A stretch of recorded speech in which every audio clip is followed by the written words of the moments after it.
Mga kababayan, kamusta po ang lahat? Muli po sa ang inyong lingkod, si Kamanong po dito po sa Tambayang Makabayan. Nagbabalik po muli para po magkomento po sa inyo. Samahan niyo po ang inyong lingkod. Magandang umaga po, tanghali, hapon, gabi. Madaling araw po sa ating lahat. Saan man sulok ng ating bansa o mundo tayo naroon, naway maingatan po tayong lahat mga kababayan. Ito po, umpisa na po natin mga tambay. Ito po, sinagot po ni Senadora Amy Marcos yung pahayag po ng Mayor Baste ni Mayor Baste na ayaw na niya sa mga Marcos, lalong-lalo pagdating sa politika. Siyempre nga naman, yung ginawa mo sa kanilang ama at sa kanyang pamilya na talagang pinulitika mo ng 3 taon, di ba? Tinarabaho ng iyong kapatid, ng iyong pinsan yata, at kasama pa yata ng iyong hipag, yung tinatawag na demolition job, di po ba? Yung political harassment at lahat na ng klase ng panggigipit ay ginawa na ng administrasyon po yata ng binagoong Pilipinas. Sa tingin mo po, Senadora Amy Marcos ay magiging close at sasabihin katanggap-tanggap ito sa pamilya Duterte? Malabo po yun. Never pong katanggap-tanggap po ito sa pamilya Duterte, lalong-lalo po sa ginawang panggigipit. At syempre po paghuhudas, pagtataksil, lalong-lalo po sa isang dating Pangulong Duterte na parang ginawa mong hayop. Di po ba? Kidnapping ang ginawa po yata nila dyan, mga katambay. Pakinggan po natin na Senadora Amy Marcos kung ano po ang kanyang pahayag dito po sa sinabi ni Mayor Baste na ayaw na po sa Marcos lalo sa politika. Pakinggan po natin siya. Maybe you'd like to react on Davao City Mayor Baste Duterte's statement saying that nagkita kami sa Hague at naintindihan ko siya. something about being at least he may not be approve of the Marcos but not with you. He's casual with you. That's Hindi, nagkita kami. Nagkasabay kami sa birthday. Yun nga, ni VP Sara. You understand him in what aspect? Why po?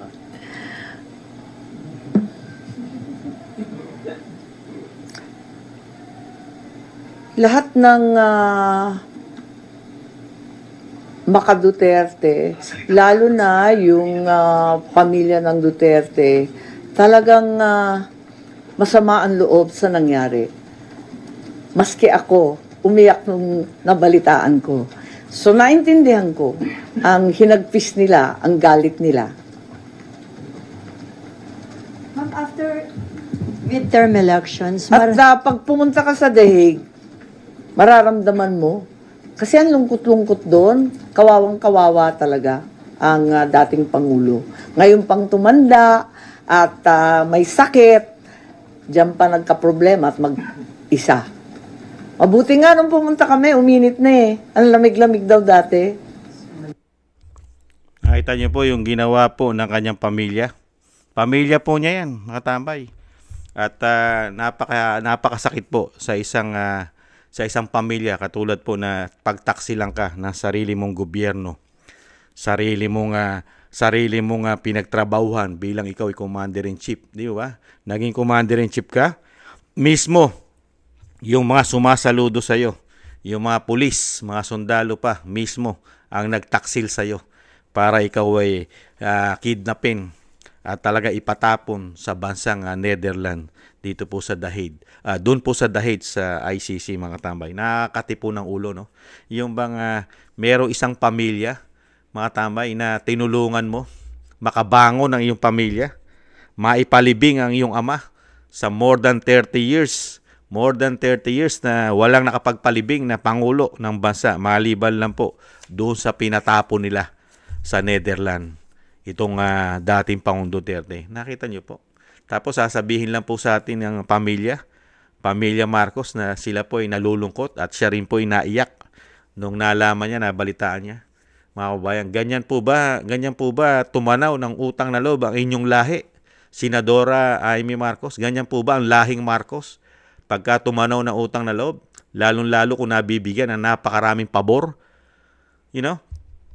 Sa totoo lang po, hindi po mananalong presidente yan eh. Yung Pangulo po natin ngayon, hindi mananalong presidente yan. Kung tumakbo po presidente si Sara Duterte, si Vice President, never manalo yan. Una-una, napaka-popular at talagang pinagkakatiwalaan ng majority ng Pilipino ang dating Pangulong Duterte.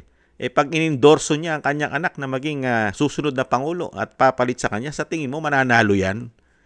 Hindi nga nanalo yan kay Vice President, kay dating Vice President Leni Robredo. Tinalo siya na hindi pa popular na popular. Ikumpara mo sa pamilya Duterte na mula umpisa ng kanyang panunungkulan ay hindi po sumadsad. Hindi po sumadsad ng 25% ang kanyang approval at trust rating. Hindi po. Never naging 30% at naging 35% ang approval at trust rating ng dating Pangulong Duterte magmula siya na umupo hanggang matapos ito. Mga kabayan. Ganyan po katindi at kapopular ang dating Pangulong Duterte. At ganun din po ang trabaho ng isang Vice President. Di po ba? Yung mismong Davao, zero. Walang utang, zero. Walang utang ang kanilang syudad. Napakagaling mamahala, mga kabayan. Biruin mo, kay laki-laki ng Davao City, walang utang ang kanilang syudad dahil sa galing nilang magpatakbo, magpalakad ng gobyerno, mga kababayan. At nakita naman po natin yan na 6 na taon. Kaya nga lang, nagkaroon po tayo ng ganitong klaseng presidente. At ang pamilya na ganitong klase. Hindi natin malaman kung ito po ba ay talagang likas na sa kanila ang ganitong diskarte. Pagka sila po ay nasa kapangyarihan, lahat po ng makakasagabal kaya sa kanilang kapangyarihan na ayaw nang mawala sa kanila, talagang pababagsakin kaya talaga nila kahit ano po gagawin. Kahit ito ay labag sa damdamin at puso at magagalit sa kanila ang majority ng Pilipino, okay lang sa kanila dahil nga po doon sa kapangyarihan. Kaya katanggap-tanggap po sa kanila yon. At katanggap-tanggap din po kaya sa kanila yung kahihiyan na binigay sa ating bansa at yung galit ng mga Pilipino, majority ng mga Pilipino. Kaya nga po hindi nanalo ang alyansa niyan halos Di po ba? Yung sinasabing 12-0, natupad po ba yung 12-0? Sige nga, mga kababayan, di po ba? kaya nakita mo po yung ginawang problema nito, itong pamilya na ito. Lalo po nakaupo ngayon. Itong pamilya ng Romualdez, Marcos, Araneta. Nakita nyo po yung mga pinagagawa po nila di umano sa ating bansa, lalo sa pamilya Duterte. Yan ba'y sinasabing alyansa? Yung Uniteam, yan po ba'y sinasabing Uniteam? Hindi pa nagtatagal sa pwesto ang Vice President. 2022 pa lang, hindi pa nag-iinit sa upuan bilang Vice President. Tinamna na ng issue ng confidential fund. Biruin nyo yun, napakatindi, no? Hindi pa nag-iinit ng 2022. Pinababagsak na. Kaya nga nang galaitin dyan ng dating Pangulong Duterte Yan ba sinasabing Unity? Pinababagsak nyo na yung anak niya na wala naman itong corruption, lalo sa confidential fund dahil pinatunayan niya ng COA, di po ba? Kaya yung sinasabi po ni Senadora Amy Marcos, mga kabayan, ito hanggang release na lang po ito, hanggang salita na lang. Yung sinasabi niya na siya ay nalulungkot, na ang mga Duterte, hindi lang naman po mga Duterte yung sinasabi ni Senadora Amy Marcos na ang nalulungkot at nagagalit ay mga Duterte, hindi lang yung mga marunong mag-isip.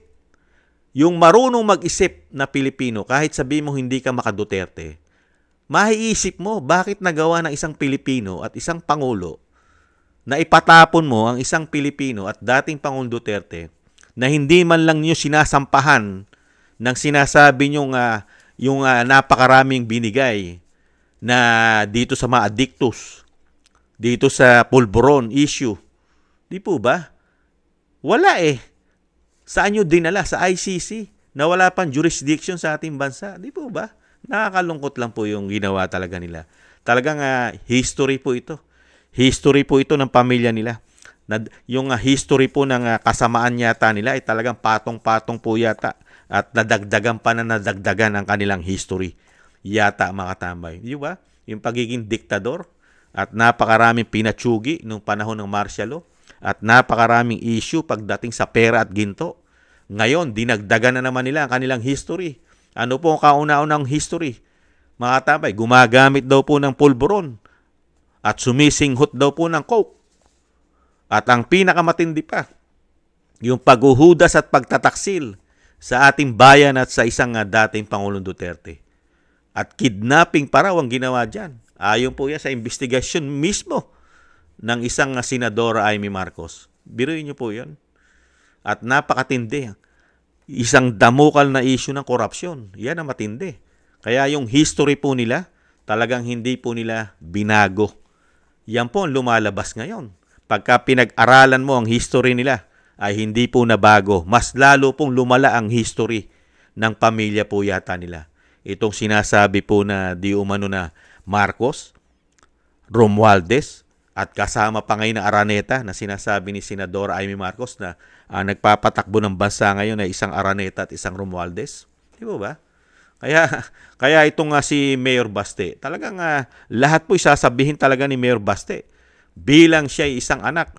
At nakita naman po natin na talagang nagdurusa. Napakalungkot na sitwasyon na isang dating Pangulong Duterte na marami pang nararamdaman at may mga sakit na sa kabila ng kanyang edad na hindi na bababa sa 80 years old. Di po ba? Tapos ipatapon mo ron.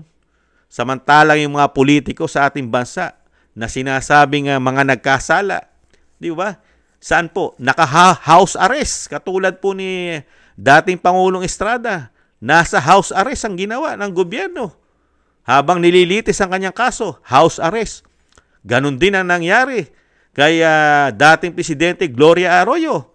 Hospital arrest. Biro niyo po yun, habang nililitis ang kanyang kaso, hospital arrest. Di po ba? At ganon din po ang ginawa, binigyan ng immunity yung dating senador na ngayon gabinete na rin po ngayon ng pamahalaan, si Manong Johnny Enrile. Di po ba? Binigyan na rin po dahil sa katandaan sa ating bansa, hindi na rin po siya kinasuhan doon sa issue po ng PDAP. At ganun din po ang dating First Lady Imelda Marcos. Pinatawad na rin po ng gobyerno doon sa mga issue ng kanyang nasasangkutan daw po yata. Di po ba? Pero pagdating po sa dating Pangulong Duterte, ibang klase po. Ibang klase po ang sinasabi po yatang mga ugaling hayop na yata ito mga tambay. May pagkahayop na yata ang pag-uugali. Ni hindi marunong tumanaw ng mga utang na loob. Hindi kaya nagtatanong na si Kamanong. Yung mga ganun po kasi ugaling hayop po yun eh. Diba? Yung binigyan ka na napakaraming pabor. Tulungan ka makabalik at makabangon ng iyong lahi na sirang-sira sa Pilipinas at sirang-sira sa mga Pilipino dahil dun sa history na ibinigay sa ating bansa pagka sinabing apelidong Marcos ay maaalala mo na ang pagiging diktador at pagiging yung korupsyon di umano nito. Di po ba? Grabe, no? Grabe. Iba pala, no?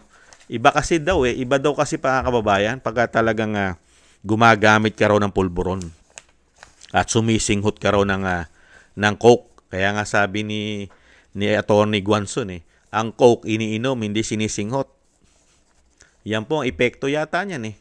Kaya dito po mga tambay, kahit ano pong gawin ng senadora, wala naman po siya nagagawa real talk. Wala naman po nagagawa ang senadora, hanggang salita lang po. Talagang tanggap din naman po ng Senadora Amy Marcos yung kabulukan ng kanyang pamilya, yung ginagawa ng kanyang lahi. Tanggap naman po niya. Mga kabayan, wala naman po din siyang ginagawa aksyon. Meron po ba siyang ginagawa aksyon man lang na batikusin niya ng batikusin para maitama ang ginagawa ng kanyang pinsan, ng kanyang hipag, ng kanyang kapatid? Wala. Nananahimik po siya. Tahimik din po, mga tambay. Hanggang salita lang po. Release, salita, mga tambay. Tapos yung ginawa niya po, hindi naman po tinututukan na rin. Wala na. Hindi naman niya po kinakalampag din. Never na yata niya kinakalampag itong ombudsman doon sa kanyang sinumite na kanyang investigasyon sa Senado para kasuhan ang mga kumidnap at nagplano sa pagkidnap sa dating Pangulong Duterte. Wala na rin po. Wala na tayong balita sa ombudsman. Natapos na po. At wala na rin pong kalampag dyan at hindi na po yan, tinututukan na rin po yata ng Senadora Amy Marcos. Kung ano na po ang balita dyan, kung ano na po ang update sa ombudsman. Ano na po kaya nangyari doon sa 10 araw, mga kabayan. Kaya dito po mga tambay, talagang maiisip mo talaga, never na talaga yung pagkaganito. ang pagpapatakbo ng isang gobyerno. Kasi naranasan natin yung magandang pagpapatakbo eh. Naranasan natin na 6 na taon yung ginawang pagpapatakbo sa ating bansa ng dating Pangulong Duterte. Hindi siya namulitika ng katulad nito. Ito, hindi pa nagtatagal sa pwesto. Grabe na ang pagpapabagsak sa pamilya Duterte. Never ginawa ni dating Pangulong Duterte yan na politikahin mo lahat. Katulad po nung sinasabing dating Pangulo na pinagpahinga na. Si dating Pinoy, hindi niya po pinulitika ng pinulitika yan. Nagtrabaho po siya para po ibangon ng problema ang ating bansa. Bigyan ng magandang solusyon ng mga problema. At bigyan ng maganda at kahit papaano, kaluagan ng mga Pilipino. Di po ba dumami nga ang mga investor sa ating bansa? Nagkaroon ng mga trabaho sa ating bansa. Ngayon po ba, walang mga investor ngayon. Halos walang pumapasok ng mga bagong trabaho ngayon sa ating bansa. Ang pumapasok po sa ating bansa ngayon, mga pulburon, laganap na pulburon ang pumapasok. Mga kababayan. Kaya nakakalungkot lang po ang nangyayari sa ating bansa. Kaya po itong pamilya na ito, talagang maitatakwil mo talaga, di umano. Maisusumpa mo ito, di umano. Itong pamilya na ito. 3 taon na po, nagtatrabaho daw sila sa ating bansa. Pero ano po nangyayari? Dire-diretso, hindi po nila nilulubayan ang pamumulitika. Mga kababayan, lalong-lalo ngayon sa Vice President. Talagang gising na naman sila dyan. Talagang hindi nila matanggap. Kahit wala po silang matibay na mga ebidensya dyan. Dahil COA na mismo nagsasabi na maayos ang ginawang paggastos ng opisina ng Vice President at ganun din nung panahon siya ay DepEd. Pero itong mga nagpapabagsak ay hindi po sila makapayag na hindi rin ituloy ang impeachment. Nakita niyo po yun? Dahil meron tayong presidente na walang yagbols yata. Walang bibig. Hindi katulad ni dating Pangulong Duterte pag sinabi niyang no, hindi pwede yan. Stop nyo yan. Stop agad. Ngayon, wala. Kasi nga, kasama yata talaga sa plano yon na pabagsakin. Kaya nga nakakalungkot lang po mga kabayan ang nangyayaring hirap pighati ng isang dating Pangulong Duterte. Pero pinagtutulong-tulungan po talaga sila. Nakita naman po natin yung sitwasyon ngayon. Kahit mali na po ang ginawa, maraming paglabag sa batas, pero nakikita po natin ngayon, pati po ang mainstream media, para pong tanggap na tanggap po nila ang napakaraming sablay at mali, mga katambay. Bagkus, kasama pa yata sila, hindi naman po lahat ng media, kasama pa yata sila sa mga katambay, sa mga scripted, para po bumango at maging tama ang mali. Ganyan po nakikita po natin sa karamihang mainstream media. Yung mali ay pilit pa nilang itinatama, mga kababayan. At wala po nakikita mga korupsyon yan. Wala. Never nakakita ng korupsyon ang ating mainstream media. Hindi naman lahat. Yung malalaki. Wala po nakikita ng korupsyon yan. At wala po silang mga tinatanong dyan at tinatalakay na malalaking korupsyon. Kaya yan po ang hirap sa ating bansa. Yung ganito, nagkaroon tayo ng leader, mga tambay, maisusumpa talaga ito. Maisusumpa ito di umano. Mga tambay, itong ganitong klaseng leader. Kaya nga po itong si Mayor Baste, palibase, matalino ang isang Mayor Baste. Talagang hindi katanggap-tanggap sa kanilang pamilya. Lalong-lalo siyempre tayo, mga Pilipino na nakasaksi na ginawa sa panunungkulan ng 3 taon at pamumulitika at issue na isang damukal na korupsyon. Matatanggap mo ba itong ginagawa nila? Sige nga. Binabaon tayo sa utang dahil dito sa sobrang pamumulitika. Sige nga, yan ang ginawang trabaho sa atin. Talagang hindi lang galit at sasabihin mo sa puso't isip mo, never, tama na, wala na sanang makabalik sa lahi nila. Di po ba? Talagang masasabi mo yung kung ganyan lang ang gagawin trabaho sa'yo. At yung ginawa nila sa dating Pangulong Duterte ay pwede rin gawin sa'yo. Kung yung dating presidente nga, ganyan ang ginagawa nilang panggigipit, paano pa yung mga ordinaryong Pilipino? Sige nga, napakadali nilang lalong pabagsakin.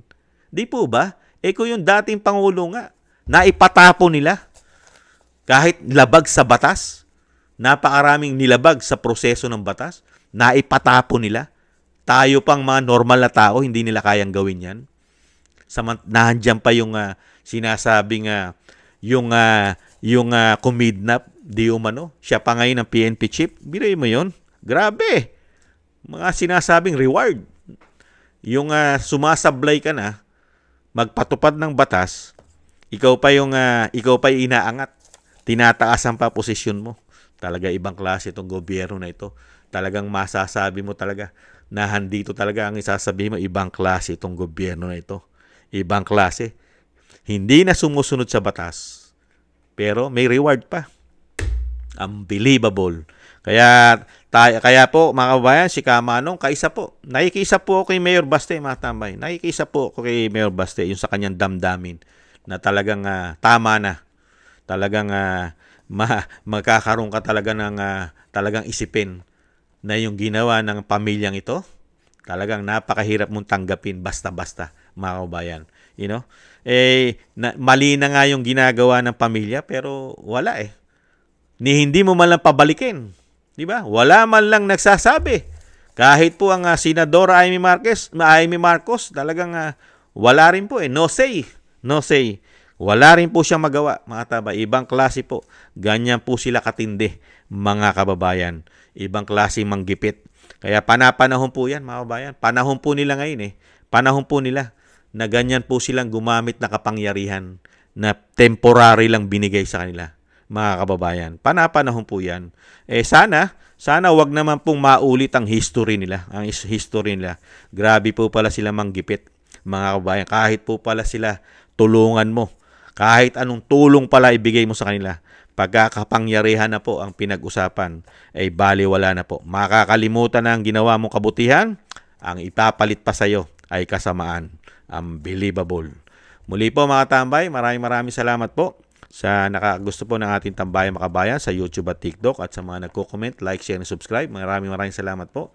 At syempre po sa ating mga subscribers, thank you po. Shoutout po sa inyo lahat, mga kababayan. Ingat po.